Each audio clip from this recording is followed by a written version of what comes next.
Dr. Anil Jasinge, over to you. The broadcast has started. Over to you for your welcome and opening remarks. Okay. Thank you. Thank you very much, Excellencies, distinguished panelists, and dear colleagues. I have the pleasure to welcome you today to Sri Lanka e-briefing on draft resolution on sustainable nitrogen management in preparation for discussions expected to take place at the UNEA 5.2. First, I would like to thank UNEP for supporting this event with a short notice. I warmly welcome all the distinguished delegates and His Excellency V. Kanannathan, High Commissioner of Sri Lanka to Kenya, Professor N. Raghuran, Chair, International Nitrogen Initiative, Professor Mark Sutton, Director, International Nitrogen Management System and South Asia Nitrogen Hub, Dr. Kagili Masso, International Institute of Tropical Agriculture, Cameroon, Mr. Mahesh Pradhan, and Miss Milka Ngua of UNEP GPNM. Also, I welcome Claire Hamilton, who will present on developing thinking of the INCOM. I believe many questions raised by the member states will be clarified in this brief. It was a privilege to have borne witness this gathering of member states and experts coming together for a progress update virtually and to watch the video later. As you all know, UNEA Resolution 4/14 recognized key elements of global nitrogen management in 2019. A general framework of action was proposed by this resolution to address issues including multiple pollution threats of anthropogenic reactive nitrogen, policy incoherence, and weak science support system. Later, the Colombo Declaration on Sustainable Nitrogen Management provided more clarity on specific actions for way forward. However, in 2021, recognizing the existing gaps in action and previous commitments, Sri Lanka proposed a new draft resolution. This proposal marks the second phase of actions to achieve sustainable nitrogen management and the SDGs. Key proposals include an ambition to halve nitrogen waste by 2030, an actionable roadmap, and a continued work towards the INCOM. Not only the global commitments, but also Sri Lankan wisdom drive us towards sustainability. As famous, Sri Lankan paddy cultivation was not just an economic activity, but a way of life. Our sustainable agricultural practices prove our ability to survive and thrive harmoniously alongside nature. To this end, I believe that this crucial event can create a good platform to effectively share information ahead of UNEA 5.2. Also, I look forward to working closely with the distinguished delegates for this endeavor. Again, my appreciation to all the distinguished delegates, expert panelists, and the UNEP. Thank you very much.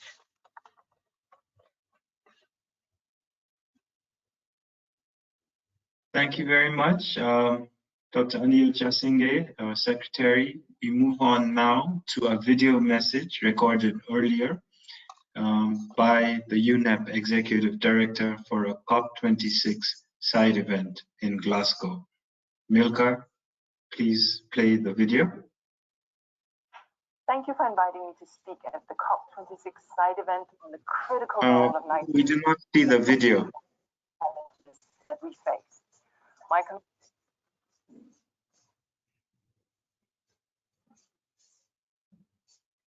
My apologies. Here we go. Congratulations and thanks to the government of Sri Lanka for its leadership on sustainable nitrogen management, following the adoption of the Colombo Declaration and the UN Environment Assembly for resolution on sustainable nitrogen management. My thanks also to His Excellency Gotabaya Rajapaksa, the President of Sri Lanka, for his leadership on the nitrogen issue. And because UNEP is only as strong as its partners, my deep appreciation to Professor Mark Sutton, Director of the UK Centre for Ecology and Hydrology and Chair of the International Nitrogen Management Initiative. We are here today because we all agree that our misuse of nitrogen-based farming inputs and fertilizers as a quick fix to maintain soil fertility has come at a huge expense. For far too long, we have interfered with the Earth's nitrogen balance. The nitrogen challenge sits squarely within what we at UNEP call the triple planetary crisis: the crisis of climate change, the crisis of nature and biodiversity loss, and the crisis of pollution and waste. Because nitrogen impacts each and every one of these crises. Allow me to share 3 messages as you deliberate today. Firstly, we can break the silos. Like many of the environmental challenges we face, the impacts of nitrogen cut across multiple policy domains. Nitrogen, science, and policy are fragmented between the domains and across ministries. So it's only apt that at COP26, as we gather to step up manifold on the actions we must take on climate, we pull together actions that policymakers can take to address the nitrogen challenge, because as IPCC has noted, nitrous oxide is a huge contributor to climate change, and it is one that needs far greater attention in the policy domain. And secondly, we have the opportunities to work together, but we must make the most of them. Following the adoption of the UNEA4 resolution on sustainable nitrogen management, UNEP has established an intergovernmental nitrogen working group that includes designated national focal points in 44 countries. The aim of this group is to talk across relevant multilateral environmental agreements and programs to accelerate joint progress on nitrogen-related challenges. And I'm really pleased to note that the first draft of the post-2020 Global Biodiversity Framework that is being negotiated right now calls for a reduction of nutrients lost into the environment by at least half. And UNEP's Global Partnership on Nutrient Management has been promoting dialogues and actions with academia, the scientific community, and NGOs towards addressing this call. And my third point, deliver on the Colombo Declaration. In 2019, 15 countries committed to the Colombo Declaration, aiming to halve nitrogen waste by 2030. We have the solutions: improve the performance of synthetic nitrogen fertilizers, increase the use of organic fertilizers, boost recycling of nutrients from agriculture, improve wastewater treatment, reduce food waste, just to name but a few. We all know this. This is simple. Now, as we seek to urgently deepen the climate action and to strengthen our NDCs, which are not good enough, quite frankly, we have a real opportunity here to add sustainable nitrogen management to the menu of solutions available. I welcome the continued leadership of Sri Lanka and look forward to hearing about the outcomes of your work.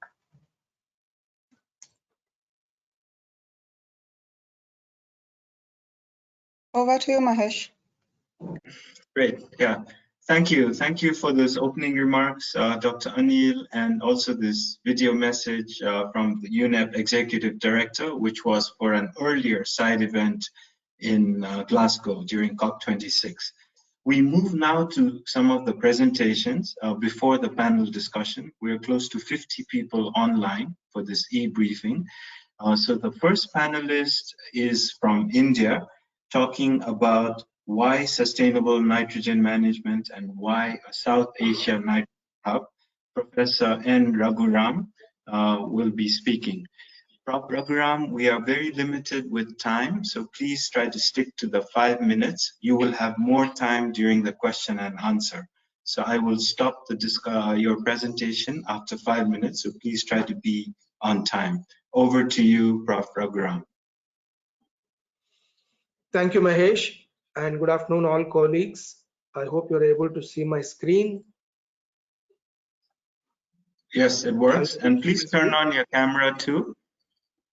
Oh, yes.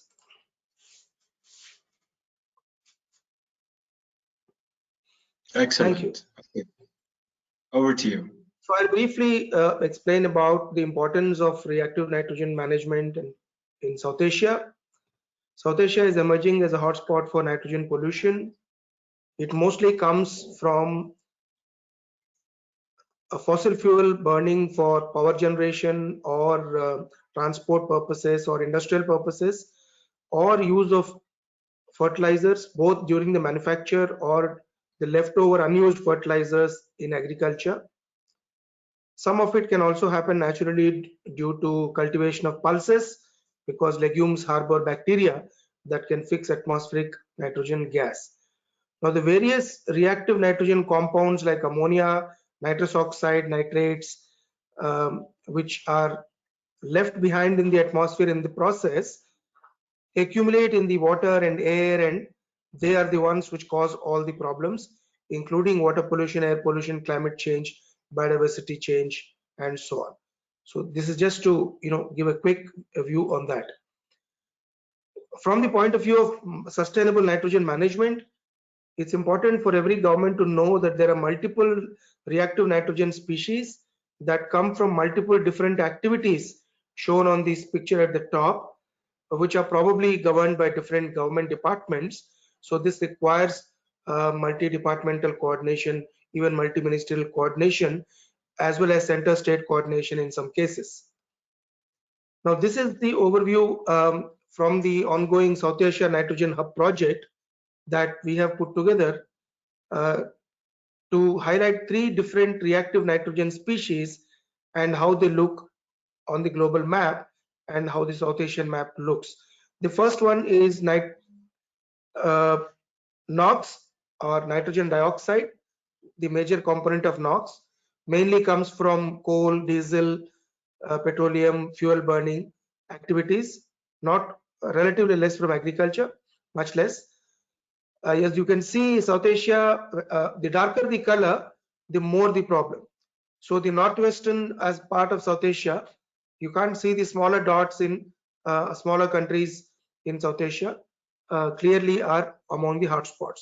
Same thing for nitrous oxide, which is mostly released from unused fertilizers or manures or wastes and others, organic waste, sewage.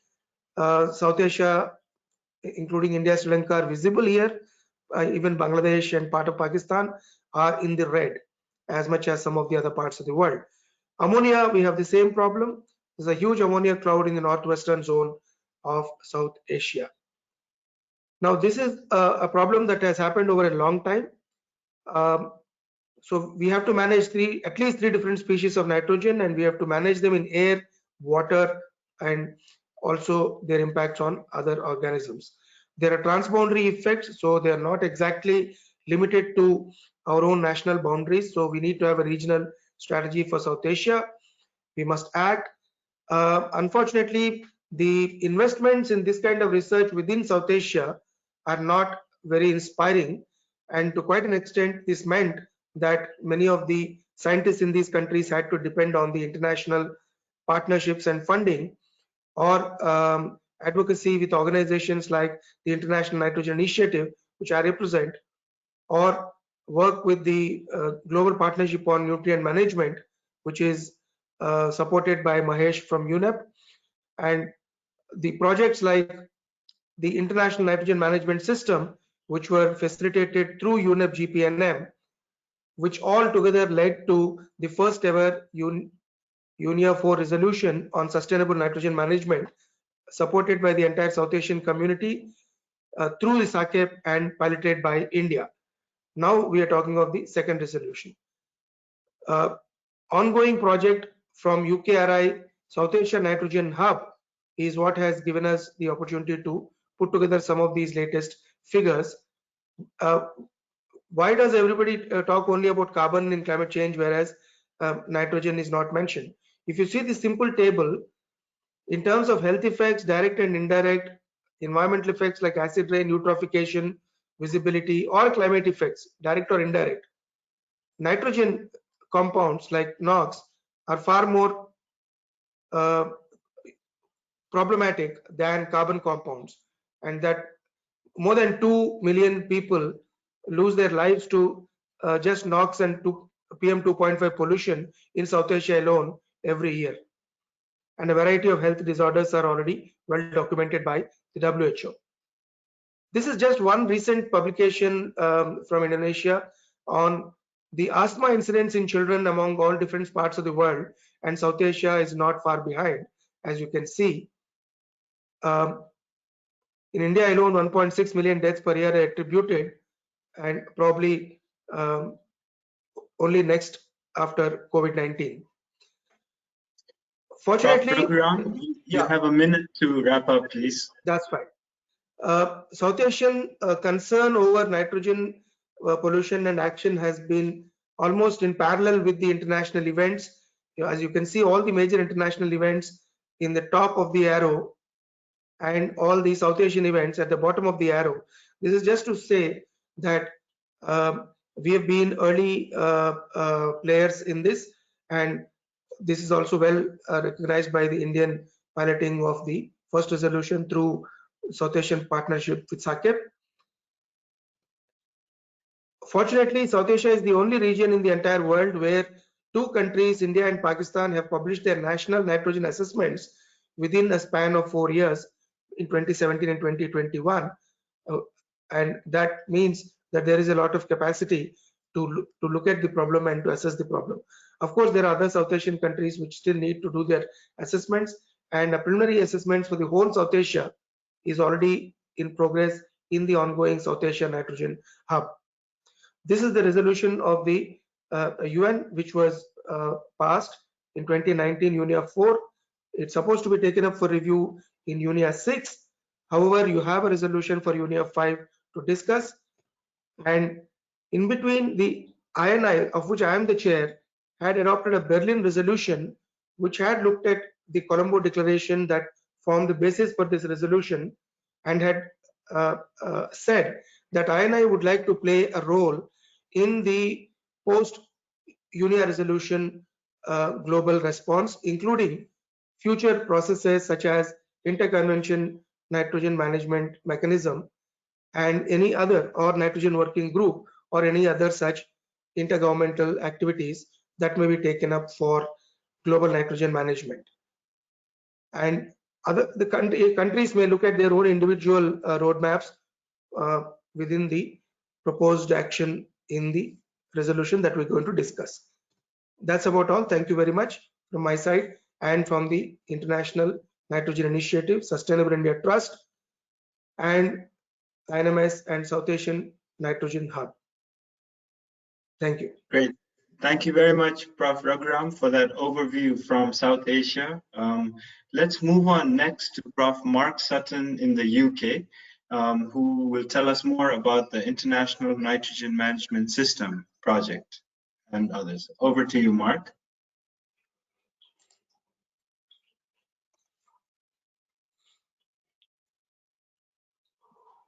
I think you're mute.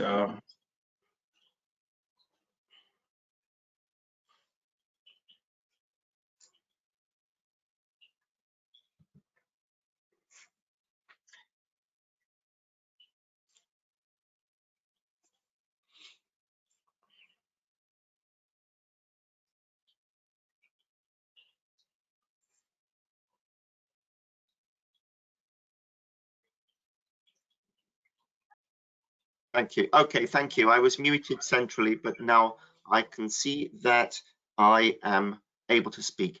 Can you hear me, Mahesh? Yes, we can.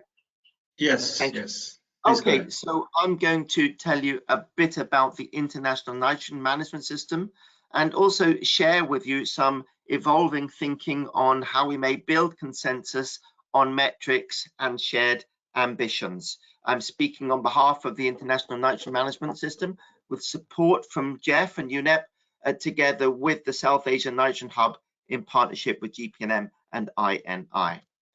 So here is a very quick view of the International Nitrogen Management System. It's a $6 million program, starting with tools and methods, looking towards global regional upscaling, examples of regional demonstration of how to take actions in practice, and moving towards awareness raising and knowledge sharing, And in those various boxes around the side, you can see some of the actions in the end leading to a better basis for transformational change. So what are the details of things which are coming out of that process? The first, of course, is a platform for better cooperation across science and policy with the aim of helping to overcome the barriers. We're looking at developing guidance for joining up mitigation and adaptation options and strategies with an emphasis on making the link to the circular and green economy thinking. That really makes a difference because there's money to be saved as well as achieving a cleaner, healthier environment through better nitrogen management. At the heart of the INMS process, our work is pulling together towards a global assessment of the threats, benefits and human alteration of the nitrogen cycle and the opportunities for improvement. This has been going on for some years now, and in the first meeting of the UNEP Nitrogen Working Group, we were very happy to receive feedback from the governments in following up the UNEA resolution, and indeed we are really welcoming further discussion and further feedback as the discussion moves to UNEA4. We're looking to finalize the product in 2022, but there is still the opportunity to get insights and calls from the countries to make sure that we are listening to your needs.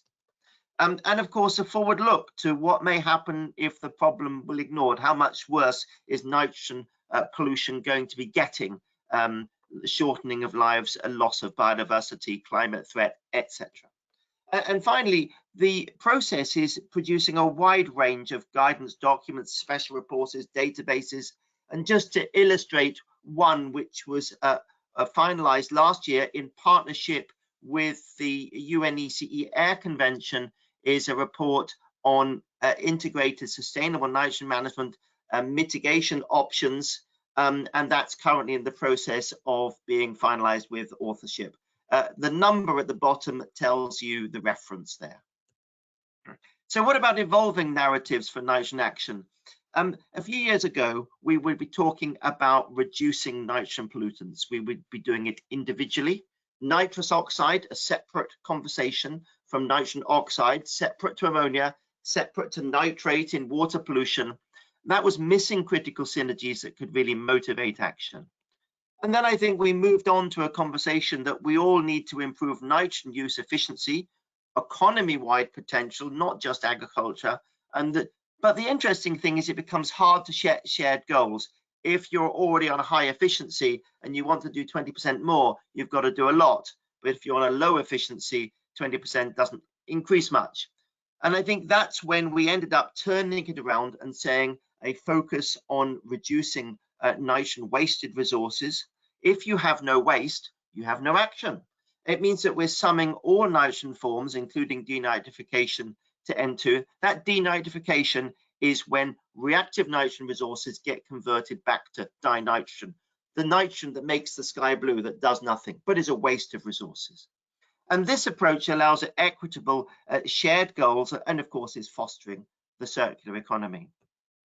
Now that puts us forward into opportunity for developing our definitions and flexibility and how we all want to work together to move forwards.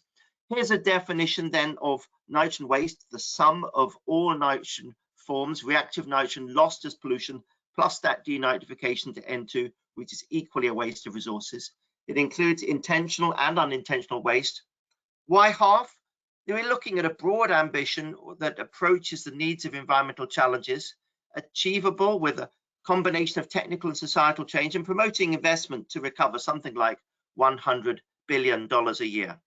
There's a big question about the target year, 2030 or 2050. I think on the whole, the consensus is moving in parallel with the Sustainable Development Goals, this being the nitrogen decade. But of course, that's a question for the countries. Last slide here, and to mention about flexibility and national roadmaps. The first is that there's flexibility on the base year according to national roadmaps.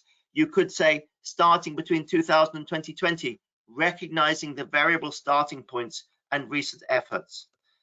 Again, according to national roadmaps, you can have flexibility on the metric, reducing the total nitrogen waste in millions of tons or reducing the fraction of nitrogen wasted. So these are all opportunities on the table, and I think we welcome very much a conversation to finalize and move forward. And this is the broad aim: to mobilize action on the best nitrogen management practices to save $100 billion per year for better health, environment, food, and climate resilience. Thanks. Thank you very much, Mark, for that overview of INMS. We move on next to the African context, and we have with us Kargele. Over to you. Yes, Mahesh, we need the option to be able to share my presentation unless Milka can do it on my behalf. I think Milka will give you the presentation rights. Yeah, I think now we are there. If you may be able to see my screen, just let me know. Perfect. Great. So thank you very much for the opportunity to talk about the African perspective, building on where Mark just talked on, having the nitrogen waste in the context of Africa and how we can go about it. The first thing I would like to say is, for the African context, most of us know that there is a little use of nitrogen inputs. We may have heard about the Abuja Declaration about fertilizer use, targeting about 50 kg per hectare. But so far, when we see the list of the countries here, we just see that very few countries are getting closer to it, which means there is a lot of effort to get there. So in that nutshell, I would like to say that we should not consider having nitrogen waste and misconstrue it to having nitrogen use. That is two different stories. So especially for the African continent. Now, when we try to see the situation, I just talked about 2 liter nitrogen use for production, but we have also 2 liter nitrogen losses. When we try to see the level of emissions compared to the level of nitrogen used, then we see that we are losing a lot. So we are in a situation of a paradox of 2 liter nitrogen for production and too much nitrogen lost. And what can we do to minimize the losses? This is where we can be having the wastage. So I will start with the management of it as an example. So in majority of the countries, really something has to be done. So in majority of the cases, especially for smallholder farmers, manure is put outside there and the direct sun and under the direct rainwater. So the possibility of reaching end emissions is relatively very high. So when the manure is used, most of the nitrogen is already gone. So this is one of the actions that could be taken to happen or to reduce the nitrogen wastes. Then we also use the case of wastewater treatment. Thanks to most of the governments, a lot of efforts are being taken in terms of improving the removal of nutrients from wastewater before it's discharged to water bodies. But unfortunately, majority of the cases is removed through emissions instead of recovery. So what can we invest in terms of recovering so that most of the nitrogen ends into the biosolid that could be used for production? A matter of reflection for us. Then another aspect also that needs to be taken seriously in our African context is really the recycling of organic waste. For the moment, most of it ends up in the landfill. And it's a lot of nitrogen waste when we consider how much organic waste is produced at the city levels. So efforts to almost to divert at least half of the organic waste and turn it into something like organic fertilizers will be also recovering the nitrogen, so minimizing the waste. As I was saying in the beginning, we need to use a lot of fertilizers in the African context to improve food security, as also it has been reflected in the Abuja Declaration. But this chart here shows the situation. It's not a simulation. These are the result of research by Van Loo and others. It was a personal communication, but we can see some publications relate to it. So when nitrogen is used without taking into consideration the integrated soil fertility management, which is about the quality of the seeds, the quality of the properties of the soil. for example, the organic content of the soil, and also the soil erosion conditions and so on. Most of the nitrogen will be lost, at least from what we can see from the left. The crop didn't use the nitrogen, which means that the nitrogen that was used was lost to the environment, so either through leaching or emissions. So we need to adopt practices, good agronomic practices, which can improve. Here we have the example of just combining nitrogen with manure, and it improves significantly the crop performance and indirectly the nitrogen use efficiency. So this was just a quick overview of what I could share with you today, but just to show the opportunity in the African context of having the nitrogen waste. I will stop here. Thank you very much for the opportunity to share. Thank you very much, Kagele, for shedding light on the African perspective. We move on to this last presentation before the panel discussion, and I can see a few questions already coming, but let me encourage all of you to please put in your questions, comments on whatever you've heard, also in relation to this new UNEA 5.2 resolution. Let me hand over to our last speaker to talk a little bit more about the INCOM process, the Interconvention Nitrogen Coordination Mechanism. Over to you, Claire.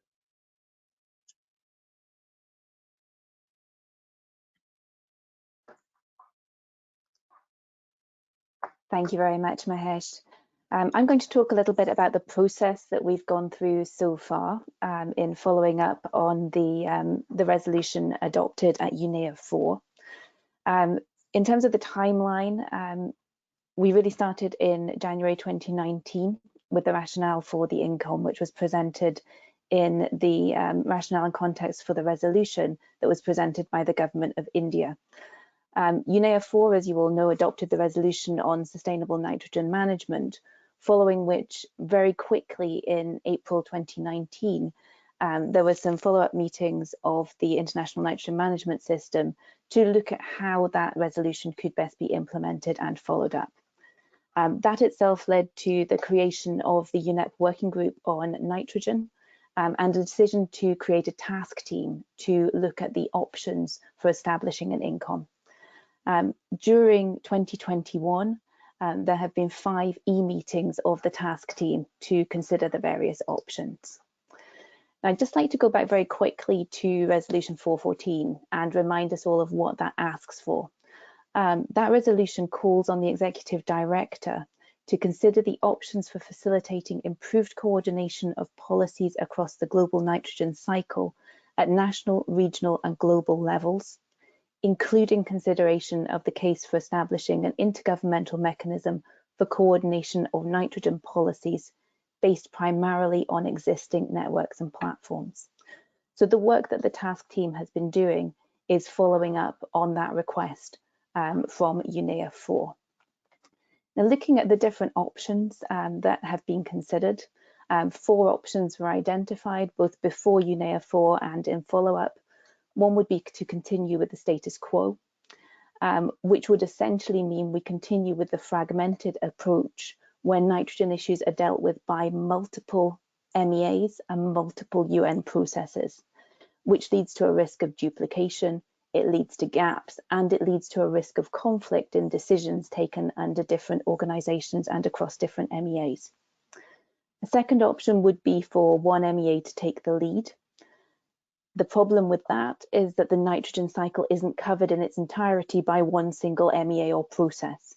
So if one MEA was to take the lead, there would be a risk of mandate creep for that MEA or organisation. Third option would be to establish a new intergovernmental convention on nitrogen, but there's very little appetite for a new convention at this time. And the fourth option that's referred to explicitly in UNEA4 resolution is to establish an interconvention coordination mechanism on nitrogen. And this is the preferred option that was identified at that high-level meeting in April 2019 and in subsequent discussions. So how does INCOM relate to the draft UNEA5 resolution? Well, we're not proposing the creation of an INCOM at this stage. There's still a lot of work that needs to be done. Rather, the draft resolution would provide an update on the tasks that were mandated by Resolution 414 which itself, as has already been mentioned, requires a report to UNEA6. The work of the task team to date has been on the form and function of a possible INCOM. And recommendations of the task team will be presented to the next working group on nitrogen, which is projected to take place in early February, for a decision on the next steps. So that UNEA5 resolution is an opportunity to acknowledge the work that's been undertaken over the past 3 or 4 years to follow up on resolution 414. In terms of those proposed next steps, the task team will report to the working group on nitrogen on the options that it's identified for an INCOM, the possible forms that an INCOM might take, including the home of that mechanism, the possible functions of an INCOM. So what would the terms of reference look like? What would the tasks be that an INCOM would be undertaking? And just to give you a flavour of what's been considered so far, it's more along the lines of communication, information exchange between organisations, between countries, between MEAs. It's about awareness raising, and it's about ensuring that consistency of approach across different organisations. The working group on nitrogen would take a decision on the next steps, and we would envisage that resulting in a process-related roadmap to get us from UNEA5 to UNEA6, so the steps that need to be taken. That will include outreach to all interested countries and further outreach with the MEAs who have been very involved in the process to date. The task team, if the working group would so decide, would draft a UNEA6 resolution, which would include that draft terms of reference for an INCOM.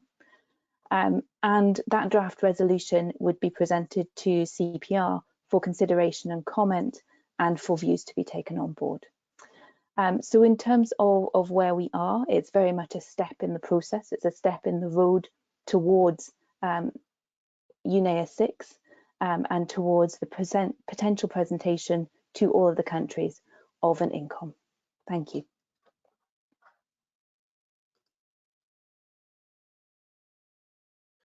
Thank you very much, Claire. Now, before we move on to the panel, let me just show you 2 quick slides. Milka, if you can share your screen, please.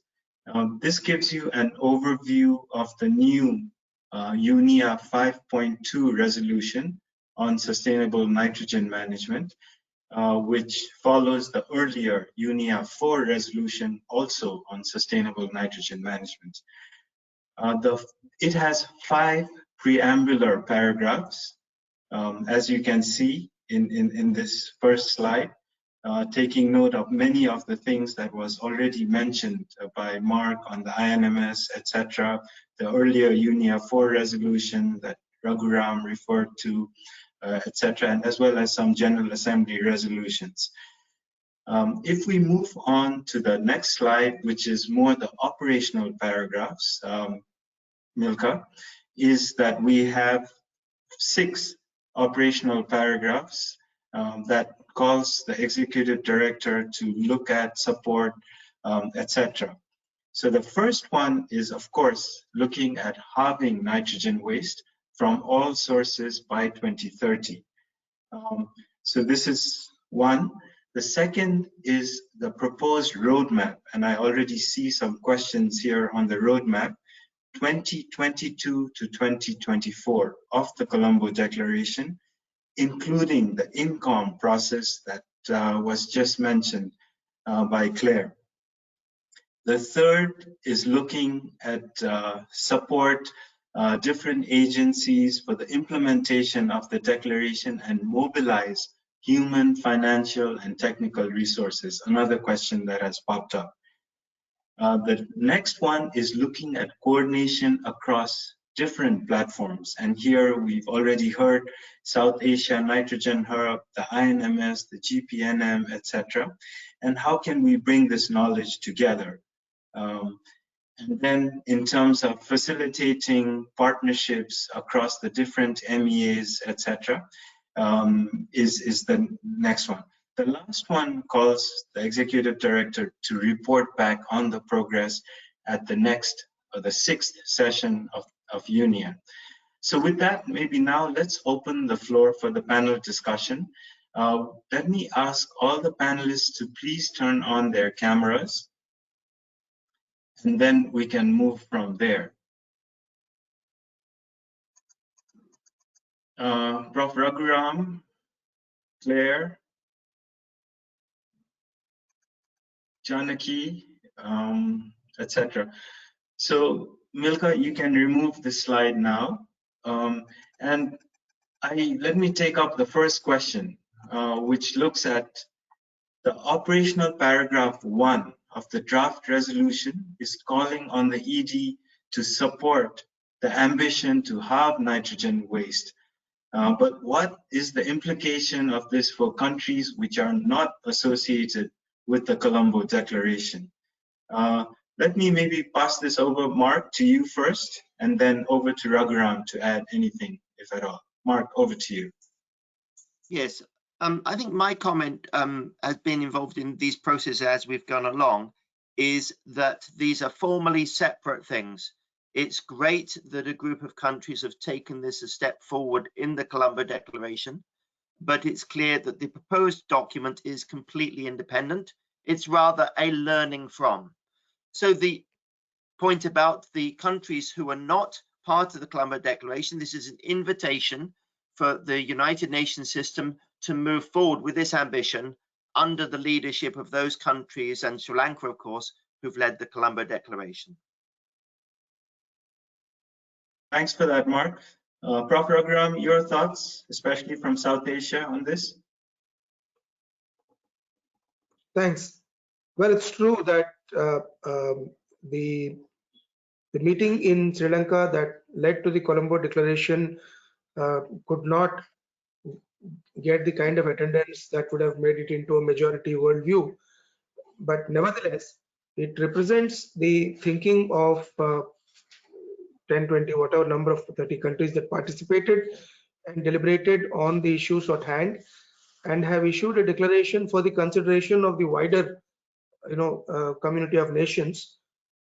And now this comes, the outcome comes in the form of a resolution that can be considered in its own light, with or without necessarily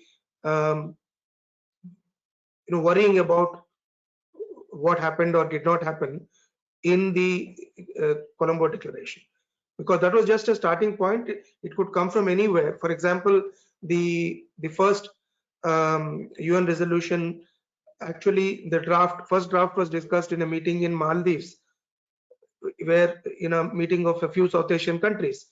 But then from there it went to many steps and eventually got deliberated in the UN Committee of Permanent Representatives in an open-ended meeting.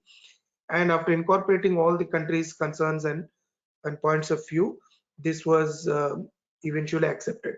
So I would consider this to be just a step in a long process.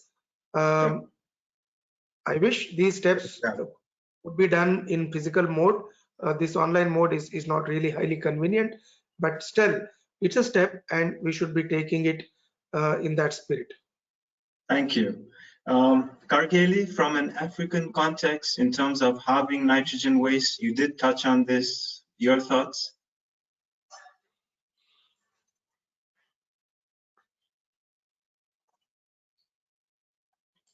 I think you're mute. Yeah. I didn't see it. No, I was just saying that we should not worry too much about who was there for the Colombo Declaration of this day, but it's just to worry about really saving our environment, making sure that we have a healthy environment and so on.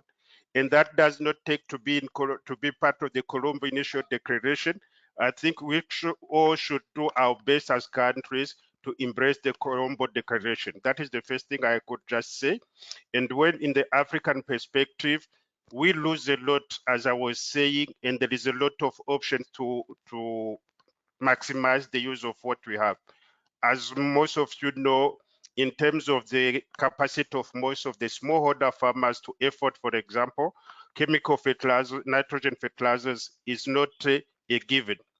So trying to recycle what exists in our system, organic manure, what we can recover from wastewater, from organic waste in the cities is good opportunities for having the nitrogen waste. And I do believe all African countries should probably buy it. And in fact, back in November last year, we had a workshop, an IMMS workshop in Nairobi for the East Africa Demosat, but we invited all the other regions of Africa, and we brought policymakers, scientists, and others, really tried to see how do we go about it and what can be done differently in terms of maximizing the nitrogen use efficiency and recycling. I pause here. Thank you. Yeah. Thank you, Kargele. Last but not the least, I think the whole proponent of this new resolution on sustainable nitrogen, Sri Lanka, and where Colombo Declaration has its base. Let me ask Janaki to reflect on this. Over to you, Janaki. Thank you, Mahesh. There's a bit of echo. Yeah.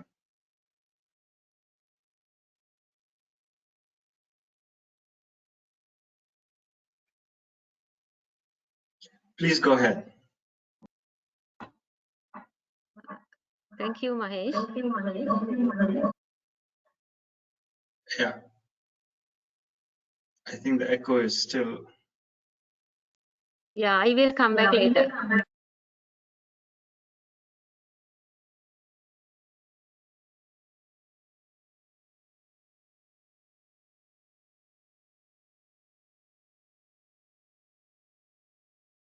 Just make sure you're logged in only from one system. That will take care of the problem.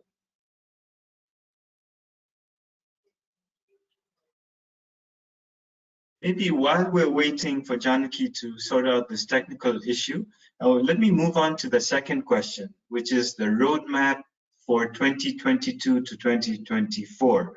I think there is some interest to see this roadmap. Mark, your thoughts on this? Yes, so essentially the starting point is the existing roadmap for 2020 to 2022.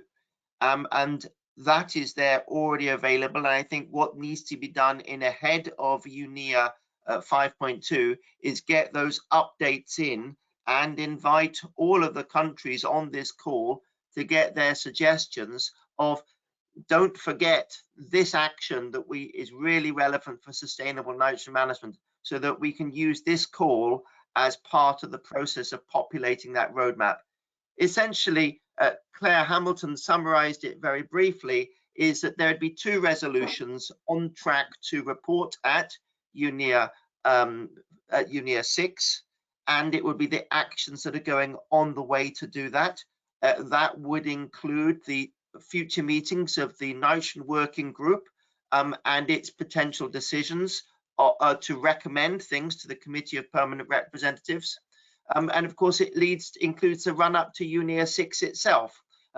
Ultimately, the idea as regards to INCOM is that the nitrogen working group and the CPR have by that time finalized their view on what should this INCOM thing look like. That's at the heart of the roadmap. And of course, on the way will be other mobilization activities, conferences, decision points which people anticipate coming through. So I very much hope that we can get reactions from governments in the next week to that roadmap, in order so that that 2022 roadmap can be updated with the perspective to 2024 and allow sharing in the next days. Great. Claire, anything to add to this? Thanks very much, Mahesh, and thanks to Mark for that. I think I'd just like to draw the distinction between a process-related roadmap that will take us from now through to UNEA 6, which is what we're talking about when we're talking about the roadmap for 2022 to 2024, and a roadmap for cutting nitrogen waste, which is something that is quite different and is something that we would envisage would come either later on at an international level, or that would be something for countries to develop according to their own needs that would feed into those international actions.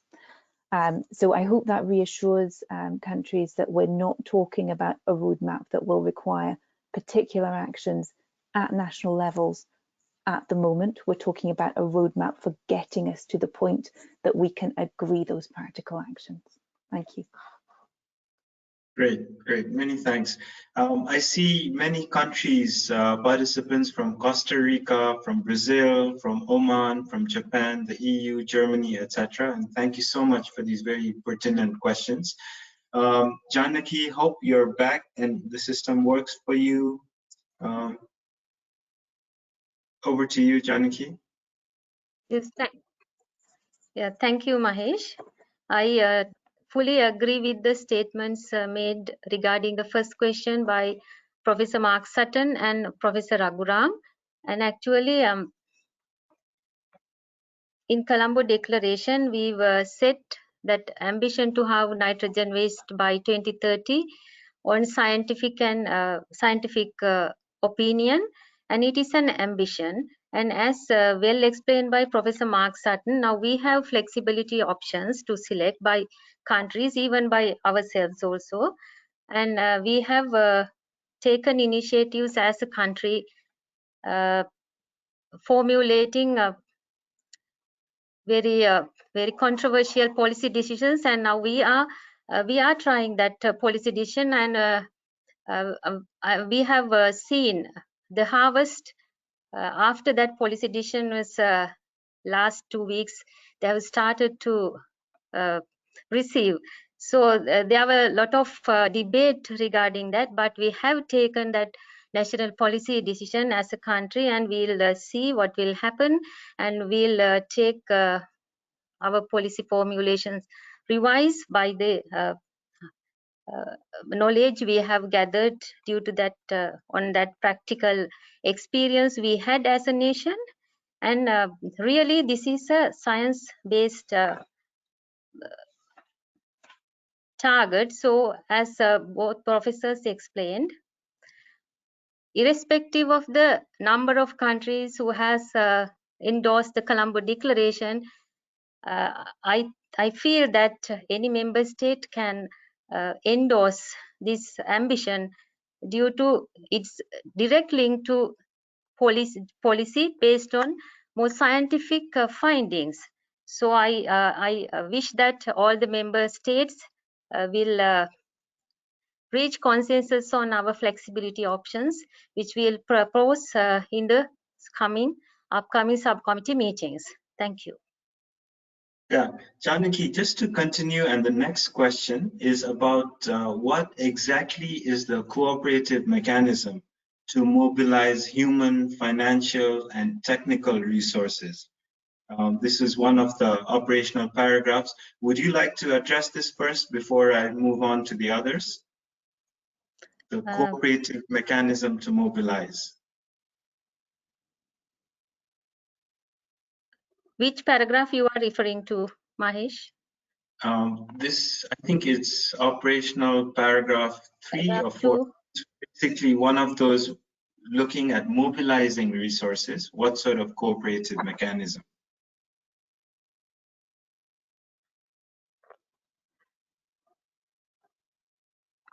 I think better you will move forward. I will come back. Yeah. Okay, that's fine. Maybe let's move on to the last question then, and in the interest of time, there's one regarding the INCOM process, and maybe Claire, this would, if you can start, and Mark and Raghuram can add to this. If countries agree for INCOM, for whom should INCOM report to? And also, what would be its governance structure? Any thoughts, Claire? Thanks very much, Mahesh, and thanks for the question. These are all issues that are being worked through at the moment by the task team. There are various different options because we're looking at a substance that falls within the remit of conventions that fall under UNEP, conventions that fall directly under the UN General Assembly, conventions that fall under the United Nations Economic Commission for Europe, UNECE. We're talking about UN bodies such as FAO, that have different nitrogen related processes within their remits. So there are various options for which body an INCOM might report to, which include reporting potentially to UNEP itself, to UNEA, through CPR, as this is something that has already been adopted in Resolution 414 as an issue of interest to UNEP. And UNEP is also a body that all of the others are very used to cooperating with and have good relationships with already.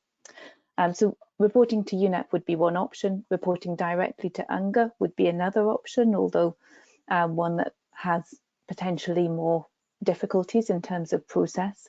But that is all being worked through at the moment, and options would be developed and put to the countries. Similarly with the governance structure, the way that we envisage an INCOM potentially working is that it would have members from the different conventions and organisations, as well as members from the member states, the UN member states themselves. And it's felt very important both that the remits of the conventions and organisations are properly respected and the decision-making processes within the conventions and within the organisations are respected, but also that the member states are the final arbiters of those decisions. So as I say, all of this is being worked through, and that roadmap that I mentioned will take us along the way to developing that governance structure and developing the proposed terms of reference.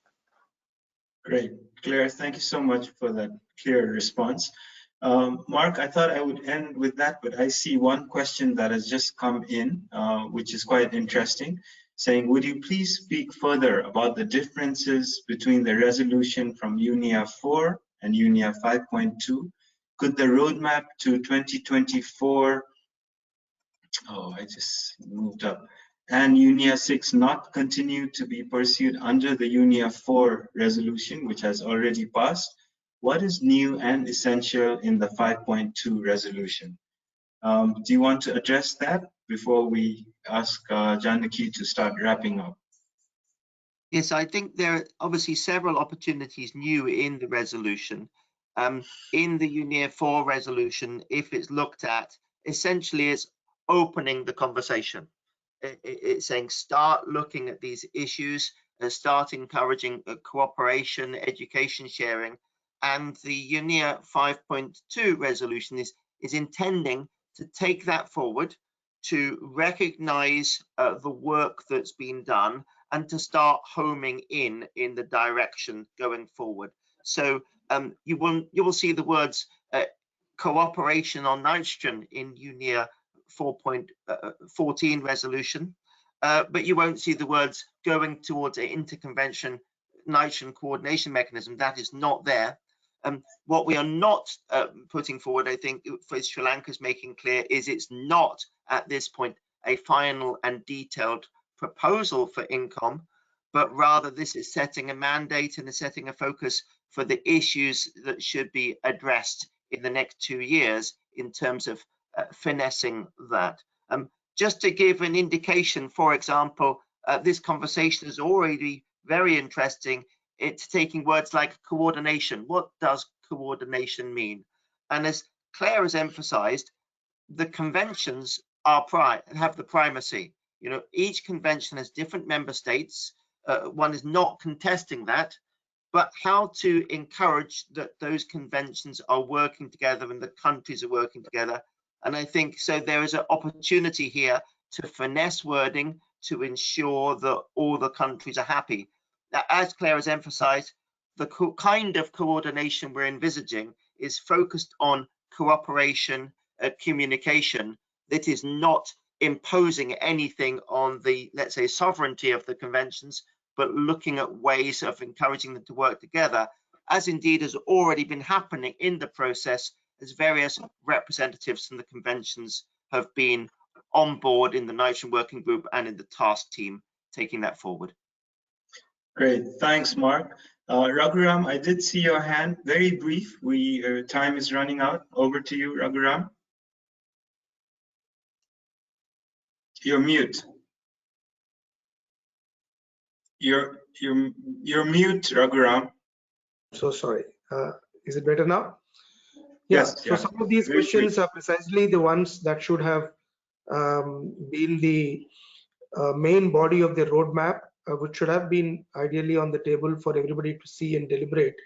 Of course, there will be modifications, there will be alterations, but it certainly helps to see a roadmap to be a part of the resolution, at least a proposed roadmap rather than an addendum. And in my understanding, any body established under a resolution of a particular UN body, like the UNEP, will naturally be reporting to UNEP, unless a UNEP resolution decides that such a body like INCOM will be created, which will report to somebody else. So the first thing, the straightforward thing would be that INCOM, as it is created, would report to UNEP. But what would be the structure of INCOM? Who would lead the INCOM? You could get some ideas from the manner in which the meetings have happened so far. The nitrogen group working meetings have been happening, couple of them, and they're being conducted, they're being reported to. So that process gives you an idea of how it is functioning right now, and one can take a call on whether they have any better ideas than that. Ideally, a process should be run by governments, and it should be inclusive, both the governments and other actors, if they consider them to be necessary, like for example the International Nitrogen Initiative that I represent, both in the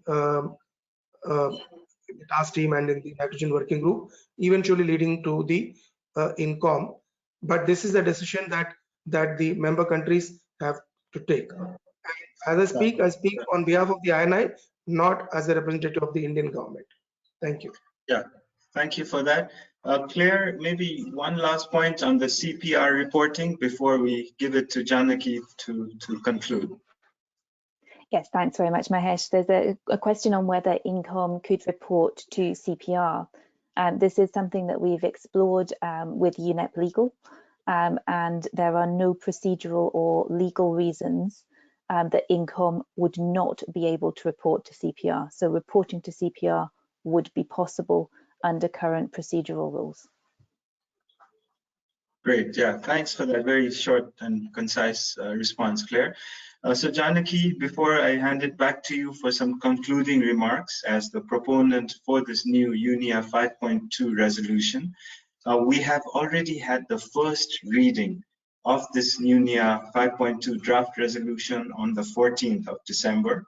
The next reading will take place later this week, and there are lots of very interesting comments, feedback that have been received, which I'm sure Janaki will be responding back to countries. I noticed that the UK is also participating in this e-briefing, so thank you very much for your comments on that. But with that, Janaki, over to you for some concluding remarks. Thank you, Mahesh. First, I refer the question you have raised earlier. It's regarding OP3, and we proposed to establish a secretariat. That secretariat means the secretariat of the INCOM, not the secretariat of the UNEP, which I have explained in the last subcommittee meeting. So we have explained our proposal, how we mobilize human, financial and technical resources, collaborating with the different organizations and processes at national, regional and global level. So we are working towards INCOM, and this will be fully completed once it's established. So that's my answer to that question. And if I conclude, we have focused today about a very important topic of sustainable development goals. And we have engaged today in an essential discussion on one of the crises of triple planetary crisis, which have well noted by Excellency Inga Anderson, the Executive Director to the UNEP. And also we all know that the chemical and pollutions cluster has a lot of disadvantages than the other clusters when we see the processes, the decision making structures, and the science support systems. So I feel we are in the right track, and we move forward to strengthen that chemical and pollution cluster together. So next, Professor Raghuram he has given very good overview of what has happened in the past in the South Asian region and the context of nitrogen management and the nitrogen pollution in the South Asia region. So that gives an overview why the South Asian countries propose sustainable nitrogen management resolutions and policy frameworks at the international level. So thank you very much, Professor Raghuram, for giving us very good overview on South Asia nitrogen management issues and prospects. And then Professor Mark Sutton has explained us very well the definitions, which we have some debates. So he explained the definitions well, and also he proposed the options for halving nitrogen waste or nitrogen loss. Some have proposed the different term for waste. So now we wish to move forward with those options in the upcoming subcommittee meetings.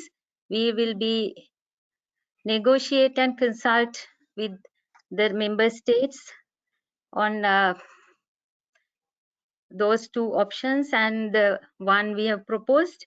So we'll see how can we reach consensus on how nitrogen waste in the upcoming subcommittee meetings. So thank you very much, Mark, for explaining us and giving a innovative thinking on how we move forward to have nitrogen waste.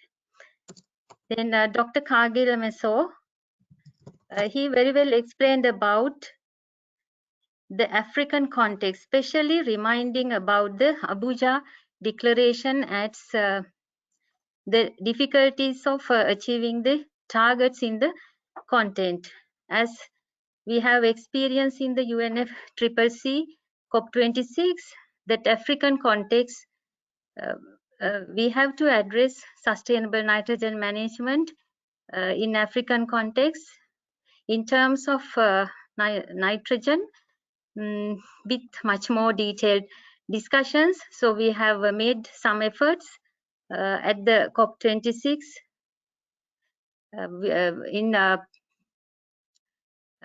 I mean that we had discussions with delegations, but we wish to continue that discussions in detail based on these scientific findings in the region to reach the member states to consensus on our proposals. And Claire Hamilton, finally, she explained the journey towards the INCOM very well.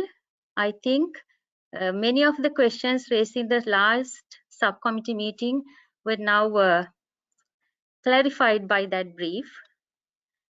She recalling the resolution 4/14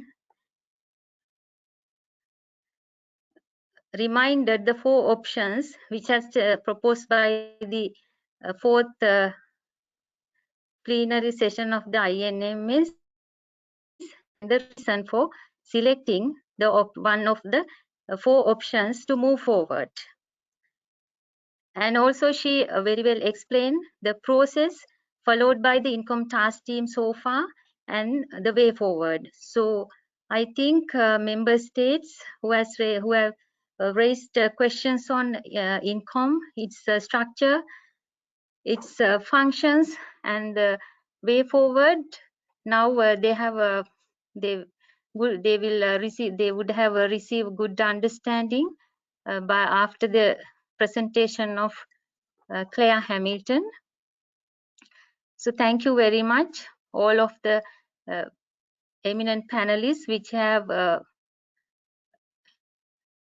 participated today in our webinar, Professor Aguram, Professor Mark Sutton, Dr. Cargill Meso, Claire Hamilton, and also Mahesh Pradhan, who advise us and also lead us towards this journey, always giving explanation on the core paragraphs of the draft resolution.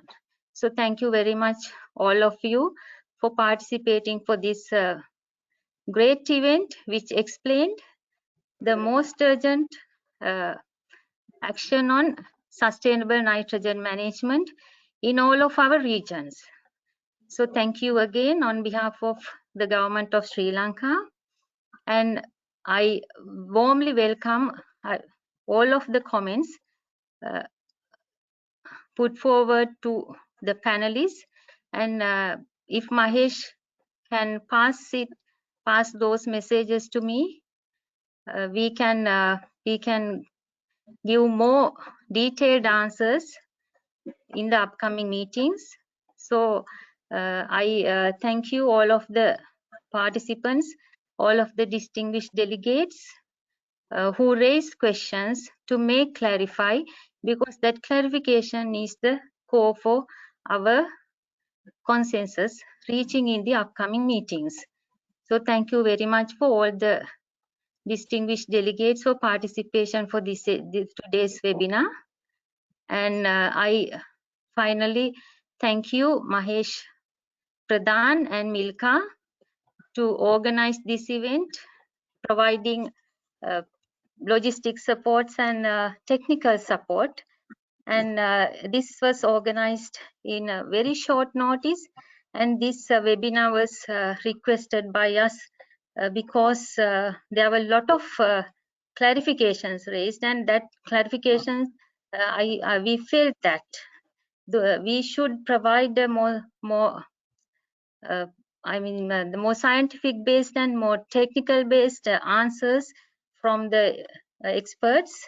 So we have organized this webinar to fulfill that objective.